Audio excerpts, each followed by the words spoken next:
Hi friends, ఈరోజు మన ఛానల్లో ఎంతో హెల్దీ అయిన బ్రేక్ఫాస్ట్ రాగి పిండితో పొంగేలా వచ్చే పూరీలు ఎలా చేయాలో చూద్దామండి. ముందుగా ఒక మిక్సింగ్ బౌల్లోకి 1 కప్పు గోధుమ పిండి, 1 కప్పు రాగి పిండి, పావు కప్పు ఉప్మా రవ్వ, రుచికి సరిపడా ఉప్పు, కొద్దిగా వాటర్ని యాడ్ చేసుకుంటూ పిండిని సాఫ్ట్ చపాతీ ముద్దలాగా కలుపుకోవాలి.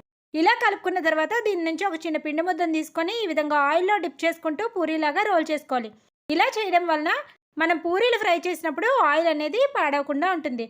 తర్వాత దీనిని ఈ విధంగా వీడియోలో చూపించినట్టుగా రౌండ్గా కట్ చేసుకోవాలి. ఇప్పుడు డీప్ ఫ్రై కోసం ఆయిల్ పెట్టుకొని మనం రెడీ చేసుకున్న పూరీలని ఒక్కొక్కటిగా ఆయిల్లోకి వేసుకొని ఫ్రై చేసుకోవాలి. అంతే అండి, చాలా బాగా పొంగుతూ వస్తాయి. టేస్ట్ అయితే మాత్రం చాలా బాగుంటాయి. ఎప్పుడూ ఒకే విధంగా కాకుండా ఈ విధంగా హెల్దీగా ఒకసారి ట్రై చేయండి. వీడియో నచ్చితే వీడియోకి ఒక లైక్ చేసి మీ ఫ్రెండ్స్కి, రిలేటివ్స్కి షేర్ చేయండి. ఇలాంటి మరెన్నో ఇంట్రెస్టింగ్ అండ్ హెల్దీ రెసిపీస్ కోసం తప్పకుండా మన ఛానల్ని సబ్స్క్రైబ్ చేసుకొని బెల్ ఐకాన్ హిట్ చేయండి. Thank you for watching.